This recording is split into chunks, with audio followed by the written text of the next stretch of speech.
Hello there, my name is Steve. I'm a 23-year-old software developer. I've always played it safe and never made bets with anyone until one night 6 months ago. I had to eat junk food for 30 days and I expected anything but what happened.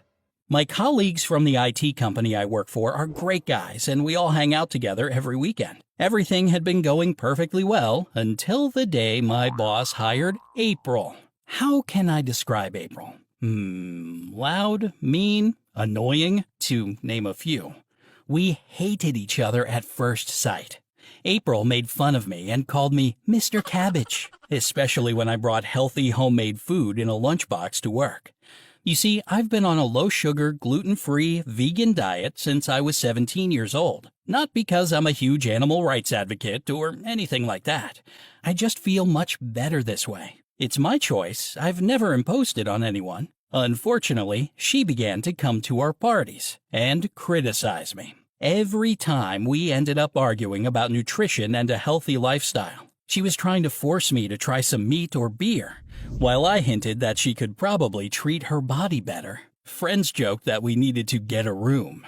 The adventure began 6 months ago when we went to a cabin in the woods for the 4th of July all together. When I fell asleep, April snuck to my bed and decorated my body with sausages and chocolate bars and other junk food. She took a picture and shared it with our group chat. When I woke up with sausages and chocolate on my body, I was pissed off. I lost my patience, yelled at April, and we had a food fight. Our friends laughed and someone suggested that we both exchange habits for a while. Everyone fell in love with that idea. They even collected a monetary prize for the future winner. My friend Sam made up the rules for this challenge. They were tough. Within 1 month, I had to eat meat, drink beer, and hang out in clubs just like April, while April had to switch to an alcohol-free vegan diet and do yoga. If she breaks the rules, I win and get the money, and she would have to stay vegan for 5 more years. But if I give up, April would get the money and I would have to eat medium steaks with wine and white bread for 5 more years, which sounded terrifying to me. If we could both survive until the end of the month, we would share the money and promise to never argue about food and lifestyle again. I wanted to see April suffering so badly that I said yes, and so did she. The 30-day challenge had officially begun. We had to send reports about every food we ate and the activities we did to the chat every day. Moreover, we had to cook or buy food for each other. The first week was not as terrible as I had expected. April brought me her favorite prepared meals like fried chicken, tacos, french fries, and cupcakes, of course. Meanwhile, I prepared lunch boxes for April with delicious raw zucchini lasagna, salads, falafel, and so on. 3 days later, I felt weaker than usual, but April suffered even more. She felt hungry all the time. On the first weekend, it was my turn to introduce April to my healthy lifestyle. We went to a yoga festival in the country as volunteers. We helped out at the food court. April was very skeptical about the festival, but she had no choice. She had to report her good behavior to the chat. The yoga community was shocked because April didn't fit into the environment at all. She was very defensive, refused to hug people, and wouldn't participate in a personal growth workshop. But she joined the dinner, while I had to hide and eat meatloaf prepared by April,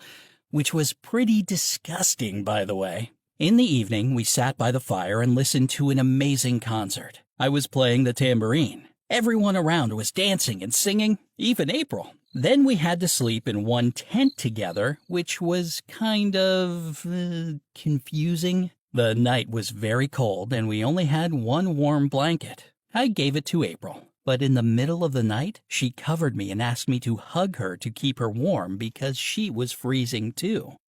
In the morning, I liked her a little more.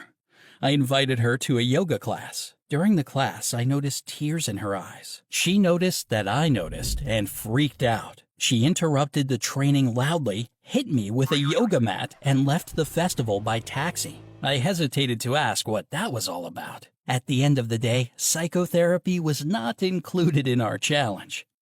During the next week, my mom was visiting the city for a couple of days, and I forgot to warn April. One evening, she came over to my place with food to apologize for her strange reaction, and my mom opened the door. I was out at the gym that night trying to liquidate the consequences of the challenge. When I came home, I found my mom laughing and cooking together with April. You see, my mom loves to cook. The fattier, the better. Of course, she has never approved of my eating habits, so she was very glad to see that I had finally met a normal friend like April. I expected dinner to be awkward, but it was peaceful and nice. When April left, my mother told me to give that girl a chance. On the second weekend, she took me to a steak restaurant and forced me to try their signature dish. After dinner, we went to a nightclub. We began to dance, and finally, I relaxed and had fun, but not for long. When I ordered a smoothie for April, the bartender looked at me as if I had killed his entire family. He began to insult me and behave very aggressively, but I didn't know why. He tried to grab me by the shoulders, but April protected me. She pushed him away and yelled at him. And, of course, the guards escorted us out. April had this tradition to eat a doner kebab on the street after clubbing, so she grabbed one for me. As we sat on the curb, she told me about the bartender. It was her ex, Jeff. And she told me Jeff was a jerk and an alcoholic. Well, that explained a lot. I asked her about her tears at the yoga class. It turned out that April had wanted to become a professional skater, but she hurt her knee and gave up sports. She was very depressed, gained some extra weight very quickly, and had avoided any sports since that time. She became a gamer and a programmer to escape from real life, and she didn't even like her job. During the yoga class, she remembered her struggles and got very sad. When I heard that, I threw away my donor and gave her a hug. Although she was crying, she joked around saying that I smelled like a seductive doner kebab.